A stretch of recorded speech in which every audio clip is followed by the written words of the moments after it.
weekly market recap with SC Securities. Let's take a look at some of the latest development in the Sri Lankan economy and financial markets.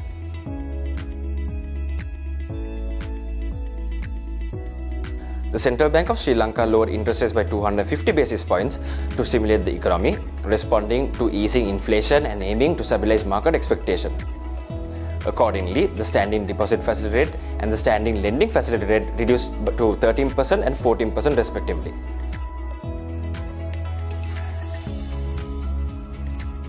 In May, Sri Lanka's headline inflation rate declined to 25.2%. The declining trend is expected to continue and inflation is projected to reach single-digit levels in the third quarter of this year.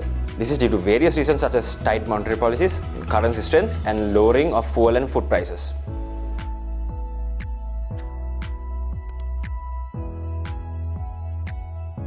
In April, the trade deficit remained modest compared to the previous year, but it increased for the second consecutive month. Workers' remittance and tourism earnings showed significant improvement compared to the same period last year. The exchange rate continued to appreciate from March, while foreign investments in the government securities market also saw notable inflow. Additionally, by the end of April, the central bank's absorption of foreign exchange from the domestic market contributed to further improvement in gross official reserves. Sri Lanka's total official reserves, including a $1.4 billion swap facility with the People's Bank of China, were estimated at $3 billion at the end of May 2023.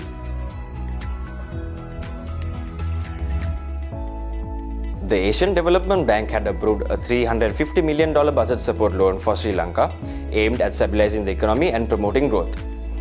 The loan will be repaid through increasing growing results from the implemented reforms that are focused on addressing the country's crisis, supporting social protection, the implementing governance, and anti-corruption measures.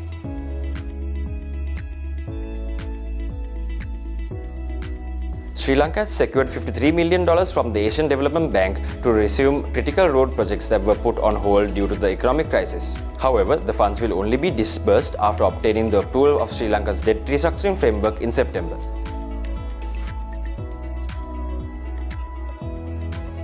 In March 2022, an agreement was signed between the State Bank of India and the Sri Lankan government for a credit line of $1 billion as an assistance scheme to import essential materials. So far, $576 million worth of materials have been imported, where the rest of the $423 million will be focused on importing essential medicines until March 2024.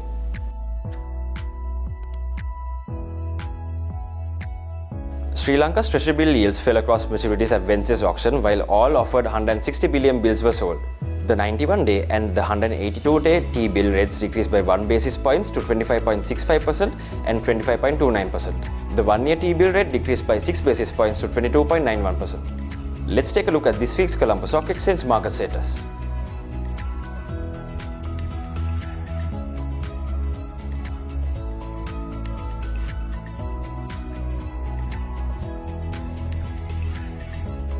Thank you for watching and see you next week.